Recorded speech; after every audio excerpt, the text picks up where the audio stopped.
Shadow of the Erdtree is finally here, and now we have the new weapons, the new armors, brand new builds, and this build is going to be spoiler free for you, because every showcase, all of the gameplay that you are going to see in the background, it is going to be showcasing on endgame areas for you to see how powerful this build actually is, but I do not want to spoil you anything out there in the Shadow of the Erdtree, so I'm not going to show you any of those areas right there.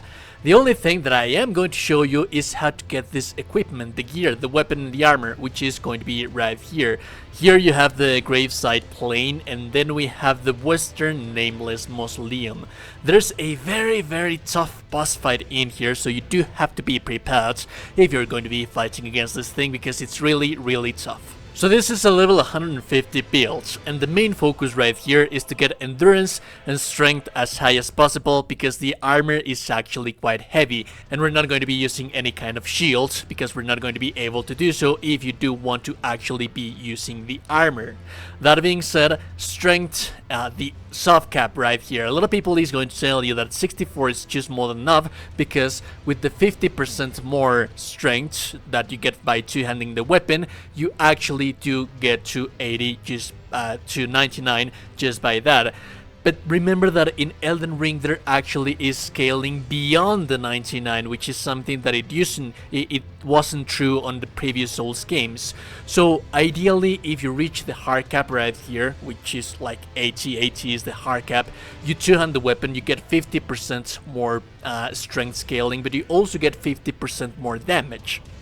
Base damage, thanks to the patches that Elden Ring has been pulling out there to incentivize a little bit more two-handing weapons. That being said, you are going to get 120 points into strength right here that we're going to boost even more with one talisman, getting up to 140 points into strength. That beyond the soft cap, beyond the hard cap, it might not sound as great to you, but trust me, it is, because it gives you like 60 points into damage, a little bit more, that actually adds into the Ash of War and the base damage of the weapon, which is nuts.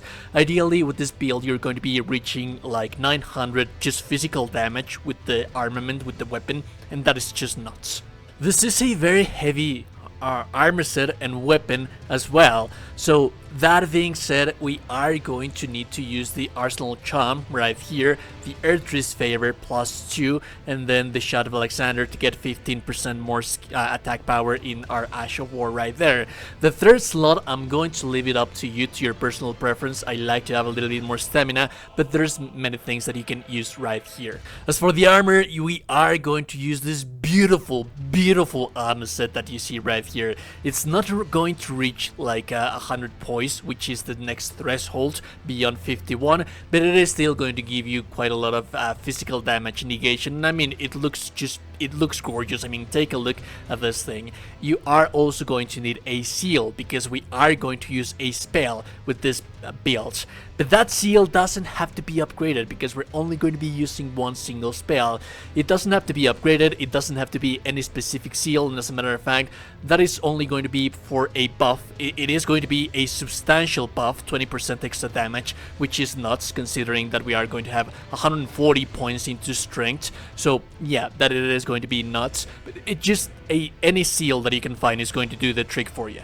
We want that seal because we want to use Flame Grant Me Strength. Now granted, we don't have the faith requirements to use this thing, but we'll talk about this one a little bit later on.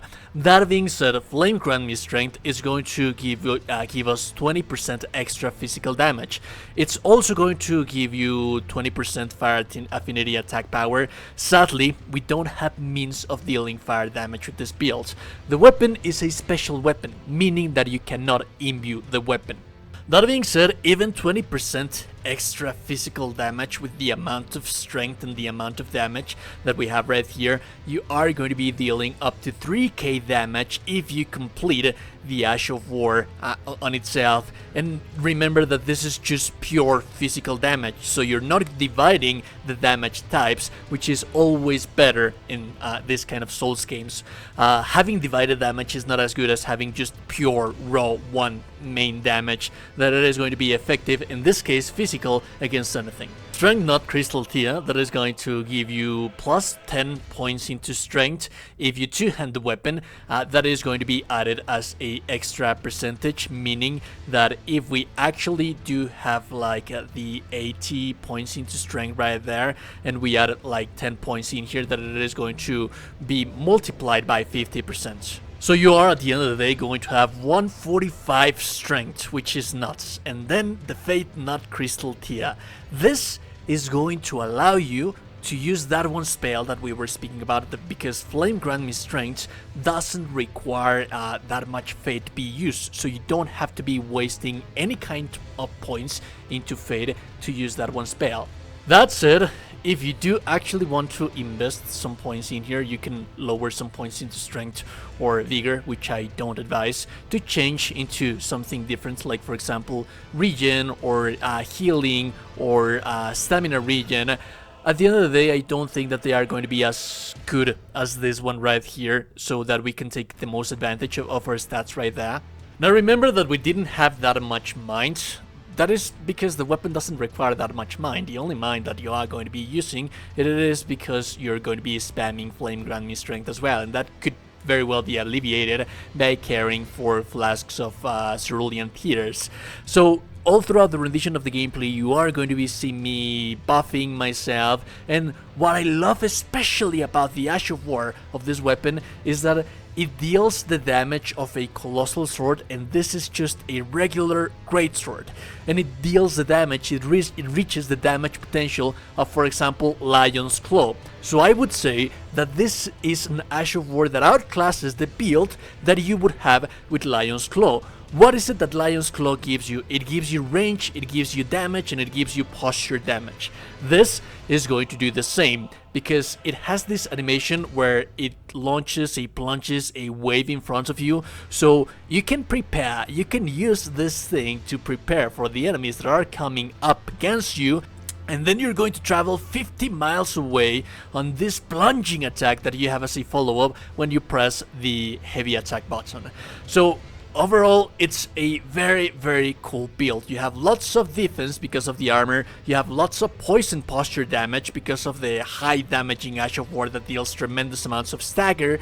It doesn't deal as much poison damage, but the stagger is always going to be there, and it's also going to give you a very, very good hyper armor to allow you to trade with the enemies. So I would say that yes, this is by far definitely better than Lion's Claw. Now it's going to outclass it. If you like the content, so like and very super appreciate it. And also you're there, you're just a beautiful person, you're in there, go just a beautiful, beautiful person. I'll be seeing you beautiful, beautiful people in the next one. Have a lovely day and goodbye.